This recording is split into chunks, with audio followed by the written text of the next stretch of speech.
오늘은 아주 뜻깊은 날입니다.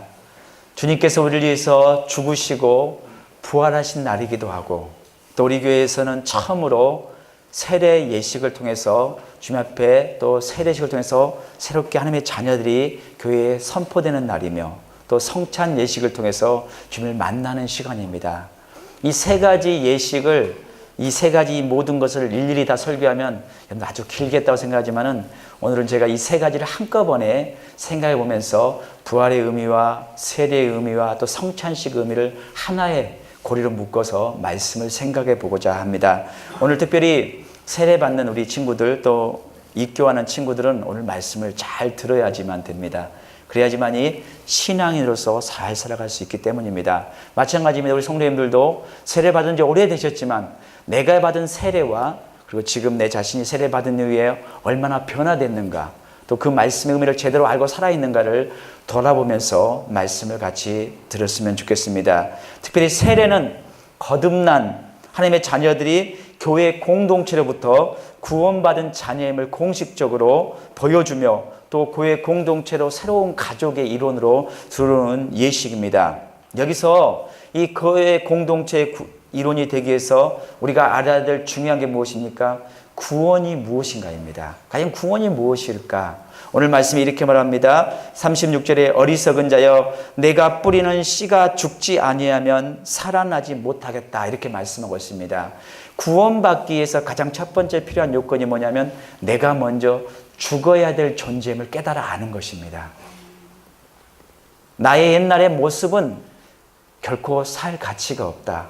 내 옛날의 모습으로는 도저체가 하나님의 말씀에 합당하지 않다고 인정하는 사람만이 예수님께 나옵니다. 우리 옛날의 모습은 어떤 모습이냐면 45절 말씀에 기록된 바 첫사람 아담은 생명이 되었다함과 같이 마지막 아담은 살려주는 영이 되었나니. 첫사람 아담, 우리의 처음 모습은, 처음 육신의 입을 우리의 조상인 아담으로부터 입은 우리의 몸은 하나님 말씀대로 살지 못하고 하나님을 벗어났기 때문에 우리는 어떻게 됩니까? 죽을 수밖에 없는 존재다. 그래서 썩어져야 된다, 죽어져야 된다고 인정하는 사람만이 예수님을 만나기 위해서 예수님이 내민 손을 우리가 잡을 수밖에 없다는 것입니다. 그래서 구원받기 위해서 첫 번째 필요한 요건이 무엇이냐? 내가 누군지 아는 겁니다. 나의 이전의 모습은 과연 하나님 보시기에 구원받기에 합당한가? 그러지 못하다, 나는 썩어질 존재다, 나의 옛사람은 죽어야 된다고 인정하는 사람만이 예수님께로 나와서 빛 대신 예수 그리스도를 손을 잡고 구원받는 자리로 나아갈 수 있다고 말할 수 있습니다. 바울이 로마서 6장 이렇게 말씀하십니다. 이와 같이 너희도 너희 자신을 죄에 대하여는 죽은 자요 그리스도 예수 안에서 하나님께 대하여는 살아있는 자로 여길지어다. 죄에 대해서는 무슨 자로요? 죽은 자로. 그리스도 예수 안에서 하나님께 대하여는 살아있는 자로 어떻게 하라? 여길지어다. 여긴다는 게 무슨 말이냐면요, 나의 옛날 나의 사람은 죄에 대해서 죽은 자로 생각하고, 예수 그리스도가 십자가에 죽으실 때 나도 같이 죽고 그가 부활하신 것처럼 부활하는 걸로 여기라, 이런 말씀입니다. 이걸 좀 더 설명하자면요, 예수님의 비유 가운데 어떤 사람이 1만 달란트를 빚졌는데 그 사람이 갚을 능력이 없을 때 주인이 와서 야 그거 갚아라, 나를 불쌍히 여겨주십시오, 내가 꼭 갚겠나이다 말하지만 그가 갚을 능력이 없는 걸 알고 임금이 그의 죄를 탕감해 주었다는 겁니다. 탕감해 주었다는 것은 그의 빚이 없어진 것이 아니라 있지만 없는 걸로 쳐주는 겁니다. 우리말로 그가 여길지어다가 바로 그런 말입니다. 여전히 빚이 있는데 빚이 없는 걸로 여겨주는 거. 바울이 말치 마찬가지입니다. 너희 자신도 죄에 대하여 죽은 자로 여겨라. 죄가 없어진 게 아닙니다. 여전히 죄가 있는데 하나님께서 예수 그리스도 안에서 우리를 죄가 없는 자로 여겨주는 것입니다. 구원받았다는 것은 내가 구원받자마자 죄가 다 없는 새로운 존재가 되었다라기보다는 내가 이제 새롭게 예수 그리스도 안에서 구원받은 자로, 의롭게 여김받은 자로 여겨지는 것입니다. 다시 말해서 이제부터 내가 빛을 따라서 살겠습니다, 예수님을 따라서 살겠습니다라고 새롭게 결심하는 순간입니다. 오늘 말씀 가운데 이렇게 말합니다. 49절 말씀에 또한 흙에 속한 자의 형상을 입은 것 같이 또한 하늘에 속한 이의 형상을 입으리라. 구원받은 자는 옛날에 아담 이후로 흙에 속한, 흙으로 왔으니 흙으로 돌아가는 그 육신의 몸을 입어서 아담과 똑같이 계속해서 죽은 것처럼 이제 하늘에 속한 자, 곧 예수 그리스도를 옷 입은 자로 여기라는 것입니다. 그래서 이제는 우리가 이 땅에 살고 있지만 누구를 바라보고 사는 겁니까? 예수님을 바라보러 사는 겁니다. 그래서 땅에 속한 자의 삶이 아니라 하늘에 속한 자의 삶을 살아가는 겁니다. 이전에는 내가 어둠이 좋았고 죄악이 좋았고 거짓과 불의와 욕망이 좋았는데 이제는 나를 중심으로 살고 내 유익을 위한 삶을 살았던 내가 이제는 이런 삶이 아니라 빛 대신 예수 그리스도를 만났기 때문에 빛이신 예수 그리스도를 따라가는 삶, 예수님이 좋아하는 삶을 살기로 결심하는 삶을 사는 것이 바로 세례받는 순간입니다. 구원받았다는 것은 곧 다시 말해서 내가 빛 대신 예수 그리스도를 발견하고 이전에 나의 삶은 멸망이구나, 이전에 나의 삶은 빛이 없구나라고 인정하고 빛 대신 예수 그리스도의 삶을 따라가는 삶을 살기로 결심하는 순간입니다. 마치 바울이 사도행전 9장에 예수를 믿는 사람을 죽이려고 막 쫓아다니다가 다메섹 선상에서 예수 그리스도를 만난 다음에 이전의 나의 삶이 아니라 새로운 삶으로 방향을 완전히 바꿔버리는 삶을 말한 겁니다. 여러분, 오늘 세례받은 여러분들은 이전에 여러분의 삶이 제약되고 이전에 나의 삶이 희망이 없다고 인정하십니까? 그리고 예수 그리스도만이 빛이고 예수를 따라가겠다고 새롭게 결심하십니까? 마찬가지입니다. 이전에 세례받고 구원받은 우리 성도 여러분들에게 똑같이 묻습니다. 여러분들은 이제 내가 예수를 믿고 구원받은 다음에 이제 빛을 따라온 삶을 살아봤는가 돌아보는 시간이 되었으면 좋겠습니다. 이스라엘 백성들이 애굽을 탈출한 다음에 옛날의 세상의 삶을 완전히 끊고 홍해 바다를 건넌 다음에 광야에 도착했는데 그들이 광야에서 먹을 것이 없다고, 입을 것이 없다고, 마실 것이 없다고 자꾸 옛날 광야의 때가 좋았는데라고 돌아본다면 여러분, 빛을 따라가는 삶이 아니라는 것입니다. 먹을 것 때문에, 입을 것 때문에, 마실 것 때문에, 이것 때문에 빛을 포기하고 옛날의 과거의 애굽의 삶을 그리워한 삶을 산다면 구원받았지만 여전히 변화되지 않습니다. 여러분, 구원받았다는 것은요, 완전히 옛사람을 끊어버리는 걸 말합니다. 나는 이제 옛날 나는 잊어버렸습니다. 이제 나는 빛을 향해 살아가겠습니다.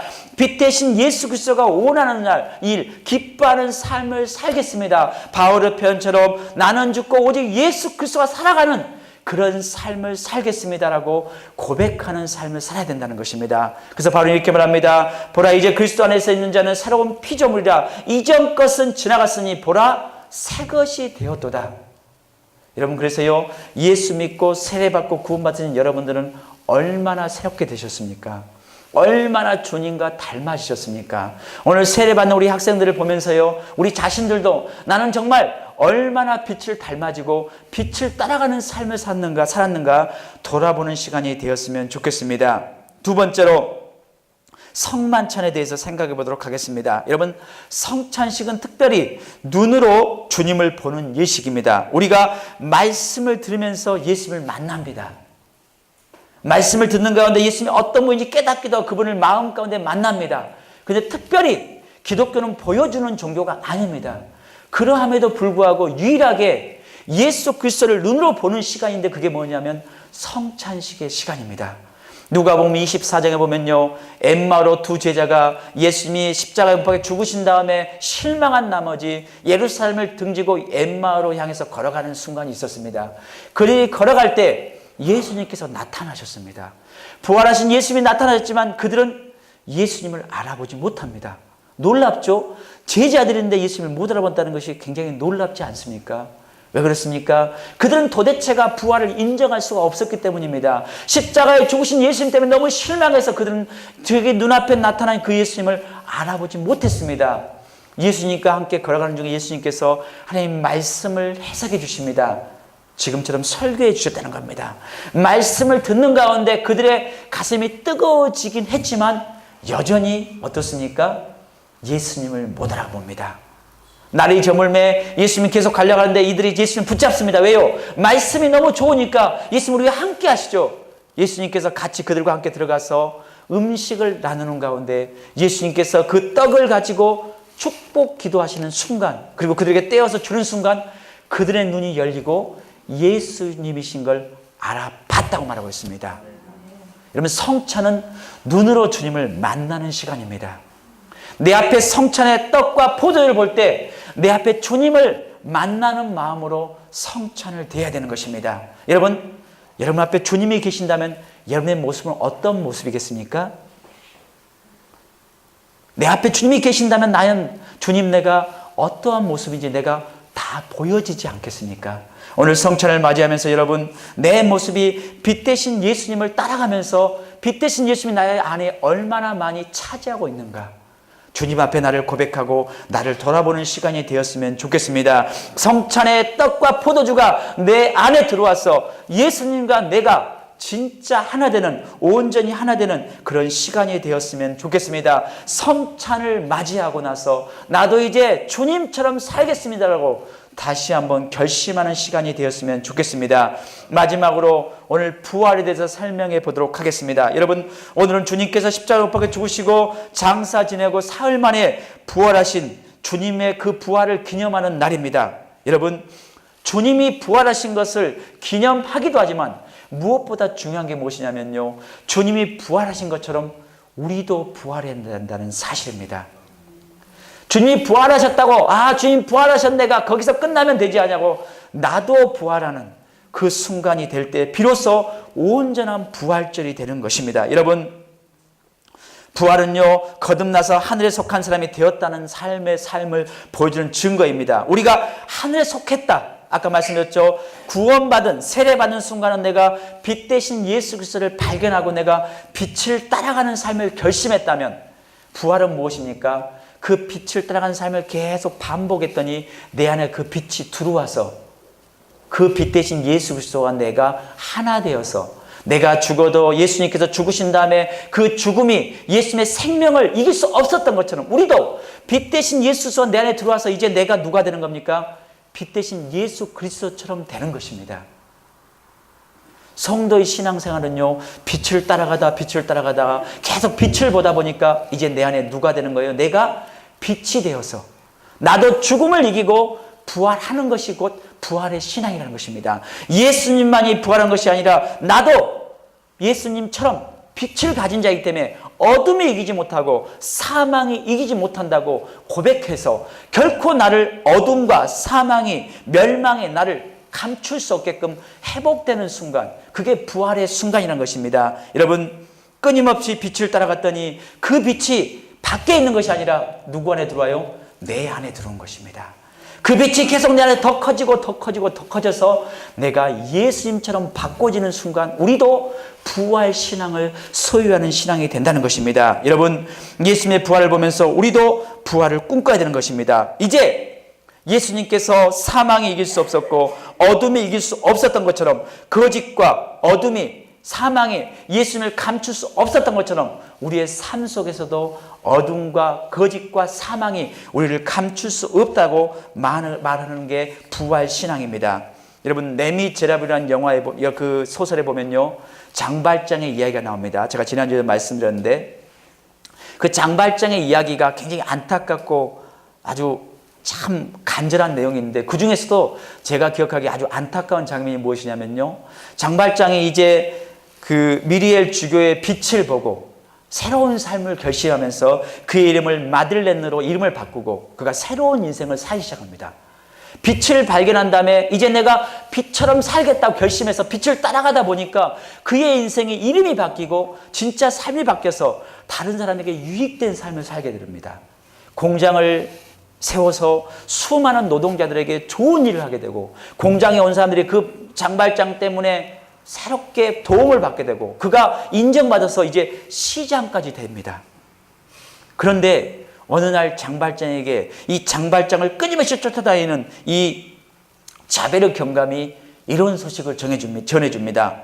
자베르 경감은 이 장발장을 평생 쫓아다니는 게 자기 사명처럼 여기고 쫓아다니는데요, 어느 날 이렇게 말합니다. 내가 장발장을 찾았습니다. 이렇게 말하는 거예요. 장발장한테. 자기가 장발장인데 장발장을 찾았대요. 그러면서 말하기를 쌍마투라는 사람이 장발장이었다는 거예요.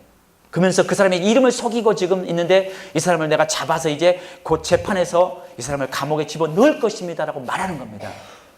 그 말을 듣는 순간 장발장의 마음에 양심이 일어납니다. 여러분, 장발장은 이제 전혀 새로운 인생을 살 기회가 주어진 거예요. 자기 대신 쌍마투가 죽어버리면 이제 어때요? 장발장이 이 땅에 사라진 겁니다. 이제 나는 영원히 마들렌으로 살면 돼요. 그리고 좋은 일하고 남을 도와주고 시장으로서, 공장의 사장으로서 가난한 사람, 어려운 사람을 도와주며 살면서 새로운 인생을 살 기회가 주어진 거예요. 소설책은 이렇게 말합니다. 장발장이 그 말을 듣고 이제 자기 안에 양심에 갈등이 생깁니다. 그래서 내가 장발장인 걸 밝혀야 되는데 억울한 피해자가 생겼으니까라고 갈등하는데 어때요? 19년 전에 19년 동안 감옥에 있었던 그 시절이 생각나는 거예요. 그 끔찍한 감옥이 생각나서 밝힐 용기가 생기잖아요. 그래서 장발장은 그때 그냥 자기 집에 가서 문을 걸어 잠가버립니다. 꼭꼭 숨고 싶은 거죠. 내가 장발장인 걸 밝히고 싶지 않는 겁니다. 그래서 문을 잠갔는데 책은 이렇게 말합니다. 그는 침실로 들어가 깊은 생각에 잠긴다. 문을 걸어 잠근다. 촛불을 끈다.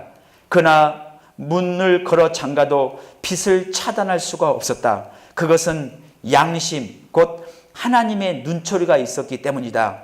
애석한 일이었다. 그가 문 밖으로 내치려 하던 것이 이미 들어와 있었다. 그가 눈을 멀게 하려던 것이 그를 바라보고 있었다. 그의 의식이었다. 그의 의식, 다시 말해서 신이었다.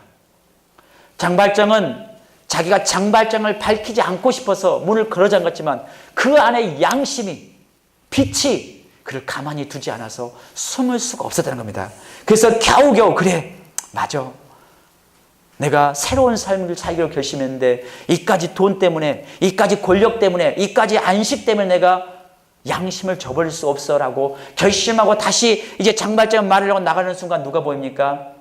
사랑하는 딸 꼬제트가 보이는 거예요. 이 딸만큼은 내가 만약에 다시 감옥에 가버리면 이 딸이 다시 고아가 될 텐데 이 딸의 인생은 어떻게 하지 하고 다시 사단이 속삭이는 겁니다. 야, 다시 생각해봐. 얘 딸이 그 버림받은 고아의 딸로 자랐는데 네가 지금 잘 거둬서 행복한 삶을 사는데 네가 다시 감옥에 가버리면 얘는 다시 고아가 될 것이고 또 너 때문에 도움받는 수많은 사람들이 다시 거지처럼 살게 될 텐데 야, 네가 잠깐 눈을 감아버리면 많은 사람이 행복하게 될 텐데 네가 그렇게 꼭 해야 되겠어라는 악마의 속삭임이 다시 들리는 것입니다. 여러분, 맞는 말 아닙니까?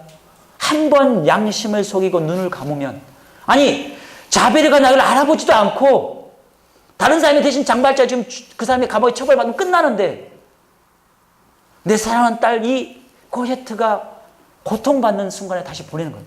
내가 감옥만 가면 다시 이 딸이 고아가 돼서 헤매야 되는데 여러분 어떻게 하시겠습니까? 여러분 같으면 장발장이 이렇게 말합니다. 그러나 빛은 결코 거짓을 허락하지 않는다. 낙원에 머물면서 악마가 되겠느냐? 혹은 지옥으로 다시 돌아가 천사가 되느냐? 맙소사 어찌해야 할까? 어찌해야 된단 말인가? 그토록 힘들어 겨우 혼란을 벗어났는데 그 혼란이 다시 그 속에서 맹위를 떨쳤다. 낙원에서 이 땅에 편하게 살면서 악마가 되겠느냐? 아니면 다시 지옥 같은 감옥에 가서 천사가 되겠느냐라는 갈등을 하고 있다는 것입니다. 결국 그는 이 유혹을 이기고 자기가 그 재판장에 뛰어가서 내가 장발장입니다라고 밝힙니다. 그리고 감옥에 갑니다. 여러분, 부활신앙이라는 건 무엇입니까? 바로 이런 것을 말하는 것입니다. 빛을 따라 살아가는 자녀들은, 구원받은 삶을 사는 자녀들은 어둠과 불의와 거짓과 태업하지 않는다는 것입니다. 사망이 나를 짓밟고 거짓된 재판에 예수님이 그 불의한 재판에 넘겨질지라도 예수님은 아무 말씀하지 않고 그 재판에 죽어주십니다. 여러분, 그러함에도 불구하고요, 하늘에 속한 사람은 결코 거짓과 어둠의 죽음에 속지 아니했기 때문에 결코 그것들이 우리를 이길 수가 없다는 것입니다. 하늘의 생명이 내 안에 머무르게 되니 강한 죽음도 생명을 막을 수 없어서 그 생명이 빛이기 때문에 결국은 부활로 예수님 부활하신 것처럼 우리도 그 생명으로 다시 살아날 것을 믿는 것이 부활 신앙입니다. 마지막으로 시 한 편을 낭송해 드리겠습니다. 어느 무명의 시인입니다. 나는 신에게 나를 강하게 만들어 달라고 부탁했다. 내가 원하는 것을 이룰 수 있도록. 하지만 신은 나를 약하게 만들었다. 겸손해지는 법을 배우도록. 나는 신에게 건강을 부탁했다. 더 큰 일을 할 수 있도록. 하지만 신은 내게 허약함을 주었다. 더 의미 있는 일을 하도록. 나는 부자가 되게 해달라고 부탁했다. 행복할 수 있도록. 하지만 난 가난을 선물 받았다. 지혜로운 사람이 되도록. 나는 재능을 달라고 부탁했다. 그래서 사람들의 찬사를 받을 수 있도록. 하지만 난 열등감을 선물 받았다. 신의 필요성을 느끼도록. 나는 신에게 모든 것을 부탁했다. 삶을 누릴 수 있도록. 하지만 신은 내게 삶을 선물했다. 모든 것을 누릴 수 있도록. 나는 내가 부탁한 것을 하나도 받지 못했지만 내게 필요한 모든 것을 선물 받았다. 나는 작은 존재임에도 불구하고 신은 내 무언의 기도를 다 들어주셨다. 모든 사람 중에서 나는 가장 축복받는 자이다. 그렇습니다. 좋은 게 좋은 거 이렇게 말하는데 좋은 게 좋은 게 아니라 옳은 게 좋은 것입니다. 절망을 끌어안고 진리를 살아내기 위해서 절망을 가슴에 품고 십자가에 죽으신 예수님에게 희망의 새벽은 찾아왔습니다. 패배를 좋아하는 사람은 아무도 없습니다. 하지만 끝없이 패배한다 해도 주님이 가신 그 십자가의 길을 스스로 선택하며 진리와 빛의 길을 걸어간다면 반드시 그 끝은 부활로 다가올 것입니다. 의를 위해 싸우다가 나는 패배해도 하나님은 패배하지 않는다는 사실을 믿는 것, 바로 이것이 부활신앙을 가진 사람들의 삶입니다. 기도하겠습니다.